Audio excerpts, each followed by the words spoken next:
जय हिंद साथियों, स्वागत है आपका एक और शानदार सेशन में। हम लोग मानसिक अभिरुचि का जो है पार्ट 6 देखने वाले हैं। कौन सा पार्ट है? उत्तर प्रदेश पुलिस के लिए मानसिक अभिरुचि का पार्ट 6 है। इसके पहले 5 पार्ट हो चुके हैं। तो अगर आपने उन पांचों पार्ट को नहीं देखा है तो प्ले लिस्ट से जाके आप सभी 5 पार्ट को जरूर देखें, और मैं निश्चित बोल सकता हूं कि उसके बाद आपके अंदर कॉन्फिडेंस आ जाएगा कि कैसा भी मानसिक अभिरुचि के प्रश्न रहे आपको तरीका पता चल जाएगा। तो वीडियो को बिना देर किए हुए स्टार्ट करते हैं। हमारा आज जो है 6वां दिन है। और फ्रेंड्स मैं बता दूं कि आज इस वीडियो के डालने के लगभग अगर 4-5 घंटे के अंदर आप इस वीडियो को इतना शेयर करते हैं कि 10,000 सब्सक्राइबर पूरा कर देते हैं। लगभग आपके 9,500 सब्सक्राइबर हो चुके हैं। तो मैं जो है कल प्रयास करूंगा कि आपके लिए 3-4 पार्ट लेके आऊं। ठीक है, कम से कम जो है मैं कोशिश करूंगा आपके लिए 50 मानसिक अभिरुचि के प्रश्न लाऊं। तो आपसे रिक्वेस्ट रहेगा, मुझे ये भी पता चलता है कि कितने लोगों ने शेयर किया है, तो मेरा रिक्वेस्ट रहेगा आप सभी जरूर शेयर करें। ठीक है, आपको अभी देखिएगा मैं बताऊंगा अनुभव के आधार पर कैसे कब क्या किया जाता है। सबसे पहला प्रश्न है आपका, एक पुलिस अधिकारी के रूप में आप एक ऐसी स्थिति में स्वयं को पाते हैं जहां एक ओर तो जनहित के प्रभावित होने का प्रश्न है, वहीं दूसरी ओर कानून का अनुपालन खतरे में है। ऐसे में आपके द्वारा की जाने वाली तर्कसंगत कार्यवाही क्या होगी? तो इसको मैं एग्जाम्पल के साथ समझाऊंगा आप लोगों को फ्रेंड्स, और एक खुद के एग्जाम्पल के ऊपर मैं आप लोगों को अधिकतर समझाते रहता हूं ताकि आराम से आपको समझ में आए। तो कहानी सुनिए, ये एक सच्ची घटना है। ये आपका कहानी है 2016 का, लगभग 2016-17 का। आप ठीक है, एकदम एक्यूरेट तो मुझे ईयर नहीं याद आ रहा है, लेकिन 2016 और 17 का है। मध्य प्रदेश में उपचुनाव हो रहा था। ठीक है, तो उस समय मैं पोस्टिंग था कोरबा में, एनटीपीसी कोरबा में सीआईएसएफ में पोस्टिंग था। तो कुछ लोग जो जाते हैं चुनाव के लिए, यहां से जाते हैं, हम लोग भोपाल में इकट्ठा होते हैं। कहां पे? भोपाल में इकट्ठा होते हैं। वहां से आपका मान लीजिए टीम बनता है और जाते हैं हम लोग अटेर विधानसभा, जो चंबल वाला एरिया है। जो लोग वहां के आसपास के होंगे वो जानते होंगे, या नेट पे सर्च करिएगा अटेर विधानसभा। कौन सा? अटेर विधानसभा। तो ड्यूटी पे जैसे हम लोग पहुंचे वहां, चुनाव के एक दिन पहले, चुनाव के एक दिन जैसे हम लोग पहुंचे तो पता चला कि यहाँ पे ज्यादातर जो लोग हैं फौज से हैं, पुलिस से हैं। मतलब उस गांव में लगभग वोट करने वालों की संख्या जो है लगभग बूथ नंबर 266 या 267 था। एक्यूरेट तो मुझे नहीं याद है जिस बूथ पे मेरी ड्यूटी थी, या तो 266 या 267 ये बूथ नंबर था। कहानी समझिएगा तभी ये क्वेश्चन आपको समझ में आएगा, नहीं तो आप कितना भी कर लीजिएगा बस पढ़ के जाएंगे आपको समझ में नहीं आएगा। मेरी ड्यूटी थी अटेर विधानसभा में बूथ नंबर 266 या 267 पे, और मेरे पास होता है हथियार जो होता है एकेएम, जिसको कई लोग AK-47 भी बोलते हैं। AK-47 भी बोला जाता है, लेकिन ये AK-47 का मॉडिफाइड रूप है। एकेएम जो होता है मॉडिफाइड रूप होता है। और यहाँ पे जो है आपको 120 राउंड साथ में मिलते हैं। मैं ये भी बता दूं 120 राउंड साथ में भी मिलते हैं। हम लोग जो है ड्यूटी पे 3 से 4 लोग थे। ड्यूटी पे जो है 3 से 4 लोग थे। एक मिनट देख रहा हूँ ब्लिंक हो रहा है क्या? कोई दिक्कत नहीं। ड्यूटी पे 3 से 4 लोग रहते हैं, एक हेड कांस्टेबल और बाकी हम लोग कांस्टेबल वहां पे। अब सुबह में आपका इलेक्शन स्टार्ट होता है, चुनाव स्टार्ट होता है, तो अगल बगल से मतलब आदमी क्या है जानकारी प्राप्त करते रहता है, कैसा एरिया है क्या एरिया है। तो कई लोग जो है जो मुझे मतलब पर्सनली कहते हैं बीजेपी का भक्त या कुछ भी, तो उनको मैं बता दूं मुझे पूरा ये न्यूज था कि ये लोग जो गांव है, ठीक है, ये जो गांव है यहाँ पे अधिकतर लोग बीजेपी के फेवर के वोट करने वाले हैं। आप जब तैनात रहेंगे ना तो पता चल जाएगा कहाँ पे कैसे है। ठीक है, लगभग 3 बजे की क्या घटना होती है मैं बता दूं। 3 बजे क्या घटना होती है एक लड़का आता है, वो दूसरे बूथ का पर्ची लेके आता है। मान लो मैं जिस बूथ पे पोस्टेड था वो दूसरे बूथ का पर्ची लेके आता है और कहता है कि मैं यहाँ पे वोट डालूंगा, और वो भी अपनी बहन का पर्ची लेके आता है। तो मैं उसको क्या करता हूँ, एक तरह से समझो भगा देता हूँ, ठीक है, उसको बाहर कर देता हूं कि नहीं आप मतलब तुम वोट नहीं डाल सकते हो, क्योंकि अपने बहन का कैसे, अगर मान लो ऐसा कोई आपसे आके कहे, और जबकि मुझे ये भी पता था कि किस पक्ष में ये लोग वोट डाल सकते हैं, ठीक है, शाम के 3 बजे तक लगभग मान के चलो 1200 कुछ वोट में से 1260, मतलब 1200 से 1300 वोट था। लगभग शाम को कितना वोट पड़ा था वहां पे 3 बजे तक, 400 कुछ वोट पड़े थे, लगभग 400 कुछ वोट पड़े थे, ये भी मैं बता रहा हूँ आपको। 30% कुछ मतदान हुआ था 3 बजे जब वो लड़का आया था। फिर क्या होता है, उस लड़के को तो मैं भगा देता हूँ, लेकिन शाम को लगभग फिर कुछ देर बाद पूरा 200-250 लोगों का झुंड आता है, 200-250 लोगों का झुंड आता है, जिसमें वहां के मतलब विधायक तो और नहीं रहता है, क्योंकि उसके पहले कोई मरा रहता है तो वही उपचुनाव हो रहा होता है। मेरे ख्याल से वहां पे पहले कांग्रेस का सीट था, क्या कांग्रेस का सीट था, तो मरते हैं तो उस पे चुनाव होता है। तो जो 200-250 लोगों का गुट होता है, इसमें बहुत बच्चे भी शामिल रहते हैं, छोटे छोटे बच्चे, 12 साल, 14 साल, 10 साल के बच्चे। अब अचानक ये लोग क्या है, एक तरह से समझो मतलब अटैक टाइप का कर देते हैं, और जो कैमरा वाला रहता है, मतलब कैमरे की रिकॉर्डिंग के लिए रहता है, वो भी उनसे मिला रहता है, और कैमरा रिकॉर्डिंग वो बंद कर देता है। मैं ये सब चीजें आपको एकदम वीडियो में रिकॉर्ड बता रहा हूं और एकदम सच्ची बता रहा हूं। अब क्या होता है मेरे पास, देखो यहाँ पे जैसे कह रहा है जनहित, क्या कह रहा है, एक तो जनहित के प्रभावित होने का प्रश्न है, और दूसरा कानून का अनुपालन। तो जैसे ही मैं देखता हूं वहां पे कि भीड़ आ रही है, क्या भीड़ आ रही है, तो मैं सबसे पहले क्या करता हूं कि ईवीएम जहां रखा रहता है, मैं जाने की कोशिश करता हूं कि इन लोगों को ईवीएम के पास ना जाने दिया जाए। और उस बीच में मैं बता दूं, मुझे लगभग कुछ लोग जैसे बीच में मेरे और भीड़ के बीच में, क्योंकि मुझे ही मेन टारगेट करते हैं, मैंने उस लड़के को वोट नहीं डालने दिया तो मुझे ही मेन टारगेट किया जाता है। तो मेरे और भीड़ के बीच में जो विधायक मतलब लड़ रहे थे चुनाव, उनका बॉडीगार्ड बीच में आ जाता है, वो लोग मेरा हथियार छीनने की कोशिश भी करते हैं, ठीक है। और मैं बता दूं, और कई लोग तो चप्पल से या जैसे भी हो सकता है मुझे मारते भी हैं, यहां तक भी है, मैं बता दूं, कम से कम 6-7 चप्पल मारे भी होंगे। और उस दिन मुझे मतलब रोना भी आ गया था, और उस दिन मैंने निश्चित डिसाइड कर लिया था कि इस नौकरी को जरूर छोड़ना है। आप सोचिए, जो एक आदमी ईमानदारी से अपना काम कर रहा है, एक भीड़ जो आती है कोई भी, जहां पे देखिए मैं बता दूं, जहां पे उस दिन दूसरे भी पक्ष वाले थे, उनको जहां दबंगई दिखाना था उन्होंने वहां दिखाई, इनको जहां दिखाना था उन्होंने दिखाया, ठीक है।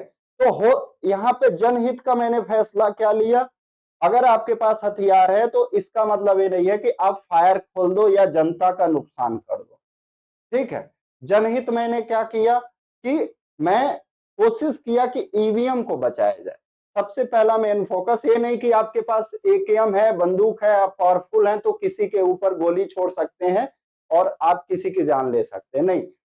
हमने क्या किया, विश्लेषण कर लिया, ये लोग अधिक से अधिक क्या करेंगे, यहाँ पे आ रहे हैं, हल्ला उपद्रव करेंगे और फिर जो होगा निकल जाएंगे, मैक्सिमम चांस यही है, ठीक है। और कानून का अनुपालन भी हो गया, ईवीएम भी बच गया, और जनहित भी हो गया, यानी जनता का भी नुकसान नहीं हुआ। मान लीजिए आप अगर वहां पे गोली चला देते उस स्थिति में, तो जनता का भी नुकसान होता, आप कानून तो बचा लेते लेकिन जनता का नुकसान हो जाता। लेकिन हमारा क्या मेन उद्देश्य होता है कि जनहित भी हो और आपका क्या हो, कानून भी बच जाए। तो देखिए क्या आप करेंगे, बिना जनहित की परवाह किए केवल कानून के अनुपालन पर ही ध्यान केंद्रित करेंगे, नहीं, आपको जो है जनहित भी देखना है। जनहित के लिए कानून की अवहेलना को नजरअंदाज करेंगे, नहीं, ये भी नहीं किया जा सकता है। कानून की रक्षा के लिए अगर सख्ती भी करनी पड़े तो करेंगे, पूरे मुद्दे की गहराई से जांच कर मध्य मार्ग तलाश करेंगे जहां जनहित को न्यूनतम प्रभावित करते हुए कानून की रक्षा किया जा सके। हमारा ऑप्शन क्या हो जाएगा? ऑप्शन डी सही हो जाएगा। और अंत में बताऊं रिजल्ट क्या हुआ? जिन लोगों ने मतलब ये जो भी पार्टी थी अटैक की थी, आप रिजल्ट उठा के देखना, 400 कुछ वोटों से वो पार्टी हार गई थी। ठीक है, 400 कुछ वोटों से। और सत्य की हमेशा विजय होती है, मैं यही कहता हूं, अंत में जीतता है सत्य। ठीक है, और लगभग मान लो ये 1200 वोट थे, मैंने फर्जी पढ़ने दिया होता तो ये निश्चित, अगर मान लो 200-250 और 400 और कोशिश करते तो ये आराम से 300-400 और फर्जी वोट पढ़ सकते थे। ठीक है, और ये आराम से जीत सकते थे, लेकिन यहाँ पे उनका हार होता है। आप लोग नेट पे जाके सर्च करिएगा 2016-17 के उपचुनाव अटेर विधानसभा का, आपको पता चल जाएगा कौन जीता था कौन हारा था। ठीक है, अगला क्वेश्चन है, आप एक पुलिस अधिकारी के रूप में तैनात हैं, आपके क्षेत्र में कुछ असामाजिक तत्वों द्वारा अशांति फैलाने का प्रयास किया जाता है, आपको क्या करना चाहिए? तो यहाँ पे देखिए क्या है, अशांति फैलाने का प्रयास किया जा चुका है, मतलब वो प्रयास कर चुके हैं। तो ऐसी कंडीशन में क्या करना है आपको? अब उनको निरुद्ध करने की कार्यवाही करनी है। अगर आप उनको निरुद्ध नहीं करेंगे तो और भी 2-4 उत्पन्न हो जाएंगे असामाजिक तत्व। इससे क्या होगा, जब आप उनको निरुद्ध करने की कार्यवाही कर देंगे तो इससे क्या होगा, लोगों में थोड़ा सा मैसेज जाएगा कि अगर हम कुछ भी गलत करेंगे तो हमारे ऊपर कार्यवाही की जाएगी। ठीक है, आप देखते होंगे जैसे चुनाव आता होगा तो पहले तो समझा दिया जाता है, पहले जो है समझा दिया जाता है, लेकिन फिर जैसे असामाजिक कार्यवाही कोई करता है तो उसको निरुद्ध करके क्या किया जाता है? आप देखते होंगे कई तरह की कार्रवाइयां चुनाव के पहले 107-16 और भी कई चीजें की जाती हैं। तो आपका क्या हो जाएगा, शांति व्यवस्था बनाए रखने की अपील करते हुए अशांति फैलाने वालों से आग्रह करना चाहिए कि वे ऐसा ना करें। ऐसा अपील करेंगे तो सिर्फ अपील करते रह जाएंगे। आपको क्या करना है, जो लोग किए हैं कुछ असामाजिक तत्व, जो लोग अशांति फैलाने का प्रयास किए हैं, उनको आप क्या करिए, शक्तियों और अधिकारों को प्रयोग से उचित कार्यवाही करते हुए असामाजिक तत्वों को क्या करना चाहिए, निरुद्ध करना चाहिए। अपने वरिष्ठों को इसकी सूचना देते हुए अवकाश पर चले जाना चाहिए। नहीं, इस टाइम आप अवकाश पे नहीं जा सकते हैं। इससे पहले कि अशांति फैल जाए और हालात बेकाबू हो जाए, आपको स्थानांतरण करा लेना चाहिए।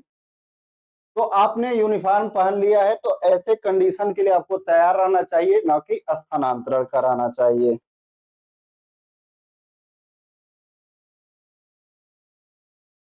अगला क्वेश्चन, किसी सार्वजनिक क्षेत्र में जो किसी प्राधिकारी की स्थानीय सीमा से बाहर हो, जैसे मान लीजिए मैं हूं, ठीक है, मेरा थाना है बेकनगंज कानपुर में। अब मान लीजिए कोई घटना है बाहर का, काकादेव का, कहाँ का, काकादेव का, मैं रास्ते से जा रहा हूँ, क्या मैं रास्ते से जा रहा हूँ, मैं इधर रहता हूँ मान लीजिए केशवपुरम, तो काकादेव होते हुए मैं जा रहा हूँ कहाँ पे, बेकनगंज के लिए। अब एक हो गया क्या, मेरी स्थानीय सीमा से बाहर है। मैं देखता हूं कि कोई संगीन अपराध हो रहा है, मान लो मैं देखता हूं आगे बढ़ता हूं तो ये देवकी चौराहा या कहीं पे संगीन अपराध हो रहा है। अब मुझे क्या करना चाहिए, मेरा कर्तव्य क्या कहता है? तो ऑप्शन देखते हैं, अपने स्थानीय सीमाओं से परे होने वाले मामले के कारण कर्तव्य निष्क्रिय होना चाहिए। पहला ऑप्शन कह रहा है भैया ये तो हमारा सीमा नहीं है, हमको क्या मतलब है, हमें एकदम निष्क्रिय होना चाहिए। आगे ऑप्शन देखते हैं, उस स्थानीय सीमा के प्राधिकारी को तत्काल सूचना देना चाहिए तथा आवश्यक उपाय स्वयं ही उनके आने तक किया जाना चाहिए। तो ये आपका सही कदम होगा। आपको क्या करना चाहिए, तुरंत काकादेव के जो एसएचओ साहब है या जो भी अधिक प्राधिकारी हैं, अगर जिसका भी आपको नंबर मिल जाए, आप क्या करेंगे, तुरंत उनको फोन करेंगे। और जब तक वह आ नहीं जाते हैं, आप क्या करेंगे, स्वयं ही उस कार्रवाई को क्या करेंगे, उनके आने तक आवश्यक उपाय करेंगे। तो यही हमारा सही आंसर हो जाएगा। उस स्थान के ऊपर अधिकारिता रखने वाले प्राधिकारी को मात्र सूचना पहुंचाकर कर्तव्य मुक्त हो जाना चाहिए। सूचना पहुंचाना तो सिर्फ कोई भी काम कर सकता है, लेकिन यहाँ पे संगीन अपराध हो रहा है तो आपको आवश्यक कार्यवाही खुद भी आप कर सकते हो। क्या आप खुद भी कर सकते हो? आप ऐसा नहीं कहा है कि आप छुट्टी में हो या कुछ भी हो, कह रहा है कि स्थानीय सीमा से बाहर भले ही, ठीक है। पुलिस अधिकारी का क्या कर्तव्य होना चाहिए? आप एक पुलिस अधिकारी हैं तो आपका कर्तव्य बनता है कि आप आवश्यक कार्रवाई कर सकते हैं पहले, लेकिन आप सूचना दे दें। क्या आप सूचना दे दें? ऐसा नहीं है कि उसको उठा के अपने थाने पे लेते जाए, नहीं, ये काम आपको नहीं करना है, ठीक है। आपको सूचना देना है जिस थाने की घटना है, ठीक है। कई बार ऐसा भी हुआ है और लोगों का नौकरी तक चला जाता है कि दूसरे थाने का मामला है, उसको उठा के अपने थाने पे ले आए, ठीक है। ऐसा नहीं करना। वो आपका जिस थाने का है उनके अधिकारी को फोन करिए और तब तक आप कार्यवाही कर सकते हैं वहीं जिस स्थान पे है। उपरोक्त में से कोई भी, हमारा आंसर क्या हो जाएगा? Option B.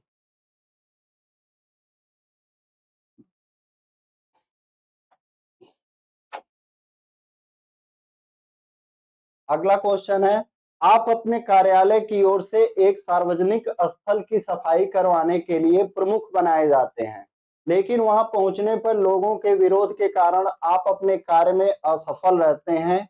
आप क्या करेंगे? जैसे मान लीजिए आप क्या है, अपने कार्यालय के लिए कोई सार्वजनिक प्लेस है, ठीक है, कोई सार्वजनिक स्थान है, आप उसकी साफ सफाई करने के लिए क्या करते हैं, अपने ऑफिस की तरफ से नियुक्त किए जाते हैं। आप लोग वहां पे मिलके आपकी टीम जाती है, लेकिन वहां के जो पब्लिक है वो नहीं चाहती है कि ये साफ सफाई हो, ठीक है। तो आप क्या करेंगे? हम क्या कर सकते हैं?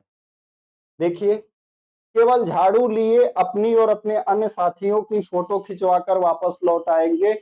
नहीं, सिर्फ यही काम तो नहीं करेंगे। इस प्रारंभिक असफलता से विचलित हुए बिना विरोध का कारण जानने का प्रयास करेंगे। तो हमारा काम यही होगा कि हम तो यहाँ पे अच्छा काम करने आए हैं, हम तो यहाँ पे इनकी साफ सफाई करने आए हैं एक सार्वजनिक जगह का। आखिर ये लोग किस कारण से विरोध कर रहे हैं? कुछ न कुछ तो विरोध करने का कारण होगा। तो उस विरोध का कारण को जानने का प्रयास करेंगे और वहां उपस्थित लोगों के ही सहयोग से इस मिशन को पूर्ण करने के लिए उचित वातावरण को बनाने का प्रयास करेंगे। ऐसा क्यों करेंगे? अगर मान लीजिए उस सार्वजनिक स्थल के, ठीक है, आप अगर सफाई वहां के लोगों के साथ मिलकर करेंगे तो वो लोग भी जागरूक हो जाएंगे और आपको नेक्स्ट टाइम से क्या है, अपने आप सहयोग मिलेगा और वो लोग खुद भी अब बीच बीच में क्या करेंगे, साफ सफाई उस सार्वजनिक स्थान का करते रहेंगे। तो सबसे बढ़िया ऑप्शन आपका क्या हो जाएगा? ऑप्शन बी हो जाएगा। अपने कार्यालय वापस आकर आगे से ऐसी योजनाएं बंद करने को कहेंगे। नहीं, ऐसा नहीं है। आप ऐसी योजनाओं को दिखावा मानते हैं, ऐसा भी नहीं है।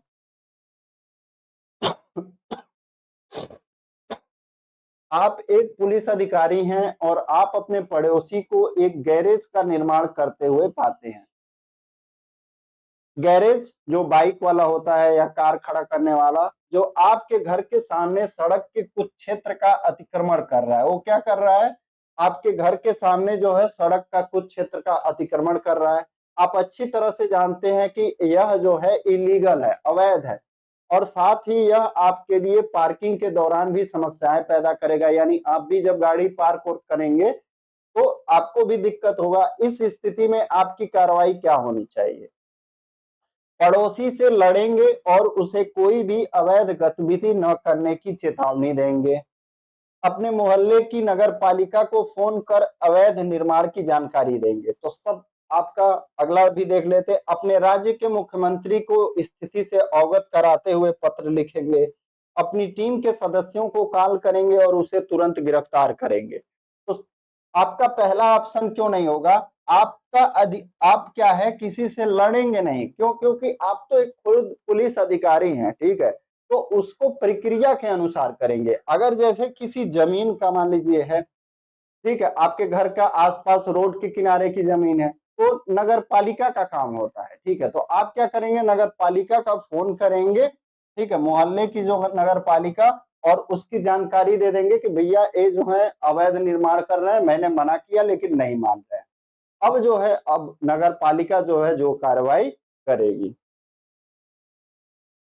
आप एक पुलिस अधिकारी के रूप में तैनात हैं, आपके थाने के बाहर एक महिला और एक पुरुष लड़ रहे हैं। वह एक दूसरे को गालियां दे रहे थे और ऐसा लग रहा था कि यदि बीच बचाव नहीं किया तो वे शारीरिक लड़ाई में पड़ जाएंगे। आपकी अगली कार्यवाही क्या होनी चाहिए? मतलब आपको लगता है कि अगर इनके बीच बचाव नहीं किया गया तो ये अपने को मतलब शारीरिक मुक्का मुक्की करने लगेंगे। आपको पुरुष के खिलाफ एफआईआर दर्ज करनी चाहिए, क्योंकि महिलाओं के प्रति धैर्य रखना पुरुष का कर्तव्य है। तो एफआईआर पता होना चाहिए। देखिए, एफआईआर जो होता है आपका संज्ञेय अपराधों में दर्ज होता है। तो अब देखना पड़ेगा, ये जो लड़ाई झगड़ा कर रहे हैं, अभी तो गाली बस कर रहे हैं, तो ये गाली गलौज संज्ञेय अपराध में आता नहीं है, तो एफआईआर आप नहीं दर्ज करेंगे। आपको महिला को एक पुरुष के प्रति ढीठ और अपमानजनक होने के लिए गिरफ्तार करना चाहिए। नहीं, गिरफ्तारी जो है इसका उपाय नहीं है। आप उन्हें शांत रहने के लिए कहेंगे और किसी भी प्रकार का हंगामा न करने की चेतावनी देंगे। आप क्या कहें निकलेंगे, आप बोलेंगे कि आप लोग शांत रहिए और झगड़ा ना करिए, ये चेतावनी देंगे। अगर चेतावनी के बाद भी नहीं मानते हैं तो उनके दोनों के नाम का क्या कर देंगे, शिकायत दर्ज कर देंगे। ये लोग पब्लिक प्लेस पे क्या कर रहे हैं, लड़ाई झगड़ा कर रहे हैं। ठीक है, आपको उन दोनों को सड़क पर लड़ने के लिए गिरफ्तार करना चाहिए। तो गिरफ्तारी का ये अपराध है कि नहीं, सबसे पहले ये आपको जानना चाहिए। अब एफआईआर दर्ज होने लायक है कि नहीं ये अपराध। ये सब तुच्छ अपराध है, छोटे मोटे अपराध हैं, इनके लिए गिरफ्तारी या एफआईआर ये सब नहीं है। ठीक है, इसके लिए क्या है, आप पहले क्या कहेंगे, समझाएंगे। तो ऑप्शन सी हमारा सही हो जाएगा। आपको एक पुलिस अधिकारी के रूप में एक नए जिले में स्थानांतरित किया जाता है। आपको वहां के स्थानीय लोगों और स्थानीय पुलिस से संवाद करने में बहुत कठिनाई होती है। इस स्थिति में सबसे तार्किक दृष्टिकोण क्या होना चाहिए? मान लो आपका पोस्ट, आप गोरखपुर के निवासी हैं और आपका पोस्टिंग हो गया कहाँ पे, पश्चिमी यूपी के किसी जगह पे, या आपका वेस्टर्न यूपी में कहीं पे हो गया, तो क्या होगा, थोड़ा लैंग्वेज का क्या होगा, प्रॉब्लम होगा। तो आपको अपने मतलब जो कर्मचारी साथ में हैं उनके साथ और जो आपके पब्लिक है उनके साथ बातचीत करने में दिक्कतें आएंगी। तो सबसे बढ़िया क्या होता है, आप जो लोकल व्यक्ति वहां का होता है, वो लोकल व्यक्ति अब कोई भी हो सकता है, एक पुलिस वाला भी हो सकता है, वहां का रहने वाला भी व्यक्ति हो सकता है। पुलिस वाला तो खैर नहीं होगा, वो उस जिले के अगल बगल का ही होगा। ठीक है, तो इस तरह से लोकल मैं कह रहा हूं। नौकरी से इस्तीफा दे देंगे क्योंकि आप उस जिले में काम नहीं करना चाहते। नहीं, ऐसा तो नहीं है, आपको तो पूरे राज्य में पोस्टिंग के लिए नियुक्त किया गया है, आपका पोस्टिंग कहीं भी हो सकता है। वरिष्ठ अधिकारियों से अपना स्थानांतरण वापस करने के लिए कहेंगे, ये भी नहीं करेंगे। प्रारंभ में कुछ दिनों के लिए किसी लोकल यानी स्थानीय व्यक्ति की सहायता लेंगे और भाषा को बुनियादी स्तर पर सीखने का प्रयास करेंगे। हम लोग इसका प्रयास करेंगे। जैसे मान लीजिए आप पूर्वांचल साइड के हैं तो आप कहना लाजमी है, लेकिन वहीं आप वेस्टर्न यूपी के हैं तो तू कहना, मतलब अपने से बड़ों से भी तू कह के बात करते हैं। तो हो सकता है कि आप मान लीजिए कहीं पे स्थानीय लोग से बात कर रहे हो और आपको तू कह दे, तो आप सोचेंगे यार मैं तो पुलिस अधिकारी हूँ, ये मुझे कैसे तू कह दे रहा है। या मान लीजिए आपको कोई कांस्टेबल है, वही आपको कह दे तू या तुम कह दे मान लीजिए, तो हो सकता है कि आपको लगे कि यार ये तो बहुत अभद्र भाषा का प्रयोग कर रहा है, तो इस तरह से हो जाए मनमुटाव। तो आपको क्या करना चाहिए, वहां जो स्थानीय व्यक्ति हैं उनसे जब बातचीत करेंगे, उनसे सीखने का प्रयास करेंगे, तो आपका क्या होगा, सही हो जाएगा। तो क्या होना चाहिए, प्रारंभ में कुछ दिनों के लिए किसी स्थानीय व्यक्ति की सहायता लेंगे। आप एक पुलिस अधिकारी हैं और गश्त करते समय आपने कुछ संदिग्ध दिखने वाले लोगों को एक होटल में प्रवेश करते हुए देखा। आपकी तत्काल कार्यवाही क्या होनी चाहिए? आप जो है गश्त कर रहे हैं, मान लीजिए पेट्रोलिंग कर रहे हैं, ठीक है, मान लीजिए बेकनगंज में एरिया में पेट्रोलिंग कर रहा हूँ, वहां पे एक होटल है कोई, तो वहां पे मैं देखता हूँ कि ये तो संदिग्ध की तरह दिख रहे हैं। तो अब हमको क्या करना चाहिए, हमें क्या करना चाहिए, उनकी पहचान की जांच करनी चाहिए और खुद या किसी तरह से एक दो व्यक्तियों को यानी पुलिस वाले को ही नजर रखने के लिए उन पे लगा देना चाहिए कि इन पे नजर रखते रहो कि ये कहाँ जा रहे हैं, कहाँ आ रहे हैं। मतलब अगर संदिग्ध व्यक्ति है तो क्या करना पड़ेगा, नजर रखना पड़ेगा। उनसे उनकी पहचान के बारे में पूछेंगे और जब तक आप अपनी जानकारी को सत्यापित नहीं कर लेते, कहाँ से आए हैं, कौन है, क्या करने आए हैं, तब तक आप क्या करेंगे, आस पास रहकर नजर रखेंगे। उनके होटल के लिए स्पष्ट खतरे के बारे में प्रबंधन को सचेत करेंगे। तो देखिए, आप ये संदिग्ध हैं तो डायरेक्ट होटल के प्रबंधन को नहीं कह देंगे कि इनसे खतरा हो सकता है, पहले जानकारी हमें पता करनी पड़ेगी किसी के बारे में। जब तक आप अपनी जांच के परिणाम प्राप्त नहीं कर लेते तब तक उन्हें हथकड़ी लगाएंगे। तो हथकड़ी लगाने से संबंधित भी कुछ नियम हैं सुप्रीम कोर्ट के, तो आप डायरेक्ट एक संदिग्ध व्यक्ति को हथकड़ी नहीं लगा देंगे। संदिग्ध लोगों को हिरासत में लेंगे और आपके सभी संदेश दूर होने के बाद ही होने छोड़ेंगे। सिर्फ संदिग्ध होने पर ही आप किसी को गिरफ्तार नहीं कर सकते हैं, आप पहले पहचान की जांच करेंगे, सत्यापित हो जाएगा, फिर उसके बाद जो कार्रवाई होगा आप कर सकते हैं। अगला क्वेश्चन है, आपका जोन का अधिकारी कौन होता है? जैसे कानपुर जोन हो गया आपका, क्या कानपुर जोन है, तो यहाँ पे जो अधिकारी हैं अभी सीपी है, यानी commissioner of police. Commissioner of police किस रैंक के हैं? तो वो हैं एडीजी रैंक के हैं। एक दिन मैंने आपको बताया था जोन का अधिकारी कौन होता है, तो जोन का अधिकारी आपका आईजी होता है। पहले जो है डीआईजी होता था। तो एक बच्चे ने किसी किताब का फोटो लेके मुझे भेजा था, तो बता दूं अब जो है जोन में आईजी बैठने लगे हैं बाबू। गोरखपुर जोन का पता करना, आईजी बैठते हैं, ठीक है। तो अब जो होता है जोन का अधिकारी आईजी होता है, पहले डीआईजी होता था, ठीक है। और जिले का अधिकारी कौन हो जाएगा? एसपी हो जाएगा। और रेंज का जो होता है आईजी होता है, मैंने गलत बता दिया। जोन का जो होता है, रेंज का जो हो जाएगा, रेंज का हो जाएगा आईजी। जोन का कौन हो जाएगा? एडीजी सर हो जाएंगे। रेंज का आईजी सर हो जाएंगे और जिले का कौन हो जाएगा? एसपी हो जाएंगे। यूपी कॉप, ये जो ऐप है उत्तर प्रदेश पुलिस का ऑफिशियल ऐप है, ध्यान देना आप। तो इस पे कह रहा है कि आधिकारिक ऐप है, निम्न में से कौन सी सुविधा उपलब्ध नहीं है? पहला है फिल्म शूटिंग, तो ये उपलब्ध है। अगर जैसे मान लीजिए आपको किसी थाने क्षेत्र के अंदर फिल्म की शूटिंग करना है, तो इसके लिए आपको क्या करना पड़ेगा? अनुमति लेना पड़ेगा। जब जब आपको अनुमति मिल जाएगा तभी आप शूटिंग करेंगे। नहीं मान लीजिए मार धाड़ का कोई शूटिंग कर रहे हैं आप, पिस्टल वाला या कोई भी हथियार वाला, ठीक है, और आप परमिशन नहीं लिया है तो आपको गिरफ्तार कर लिया जाएगा, ठीक है। तो इस वजह से पहले फिल्म शूटिंग की क्या है, परमिशन ली जाती है। ज्ञात शव की सूचना, तो ये नहीं उपलब्ध है। यहाँ पे क्या है, अज्ञात शव की सूचना वाला उपलब्ध है, ये क्या है आपका नहीं उपलब्ध है। वरिष्ठ नागरिक जो है शिकायत कर सकते हैं। दिव्यांग व्यक्ति जो है यूपी कॉप ऐप से शिकायत कर सकते हैं। जुलूस के लिए, सभा के लिए, इन सब के लिए आप अनुमति मांग सकते हैं। तो हमारा कौन सा हो जाएगा? ज्ञात शव की सूचना नहीं उपलब्ध है। क्या उपलब्ध है? अज्ञात शव की सूचना। अगला क्वेश्चन, पुलिस द्वारा विधि विरुद्ध जमाव को तितर बितर करने हेतु बल प्रयोग की दशाओं और अधिकारों के संदर्भ में कौन सा से कथन सही है? कोई भी कार्यपालक मजिस्ट्रेट, क्या कोई भी कार्यपालक, यानी कि कोई भी आपका कैसा मजिस्ट्रेट? कार्यपालक मजिस्ट्रेट, अथवा थाने का भार साधक अधिकारी इस आशय का आदेश दे सकता है। यानी भीड़ को तितर बितर, अगर आपका विधि विरुद्ध जमाव है तो उसको तितर बितर करने का आदेश कौन दे सकता है? या तो कार्यपालक मजिस्ट्रेट अथवा थाने का भार साधक अधिकारी। अब कह रहा है भारसाधक अधिकारी की गैर मौजूदगी में, मान लीजिए भारसाधक अधिकारी साहब नहीं है, तब उप निरीक्षक की पक्ति से और निम्न कोई पुलिस अधिकारी भीड़ को तितर बितर करने का समादेश जारी कर सकता है। यानी कि जो अधिकारी है उप निरीक्षक से जो पक्ति होता है उससे अनिम्न, यानी उससे नीचे का नहीं होना चाहिए, ठीक है। उप निरीक्षक भी जो है आदेश जारी कर सकता है लेकिन उससे नीचे का नहीं।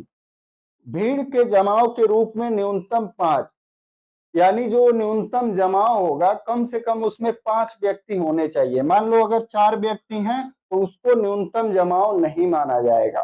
5 व्यक्ति अथवा 5 से अधिक लोग, 5 होने चाहिए या 6 होने चाहिए, 7, मतलब कुछ भी हो, न्यूनतम जमाव में 5 लोग होने चाहिए। और मान लो 5 लोग नहीं है, तब ये आपका आदेश नहीं दे सकते हैं।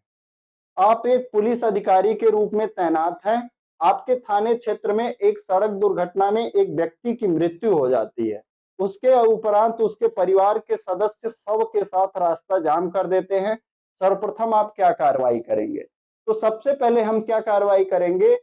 बातचीत। उस परिवार से जो जिसका नुकसान हुआ है, जिसका व्यक्ति या जिस व्यक्ति की मृत्यु हुई है, उस परिवार को समझा बुझा के सबसे पहले हम कोशिश करेंगे किसी तरह से वह रास्ता खुल जाए, और रास्ता खुल जाए, उसकी जो मांगे हैं उसमें से मैक्सिमम मांगों को हम करेंगे, क्या करेंगे, जो आपका कानूनी प्रक्रिया में रह के आप पूरा कर सकते हैं उसको पूरा कराने का प्रयास करेंगे, और उसका भरसक प्रयास करेंगे कि हेल्प हो सके। ठीक है।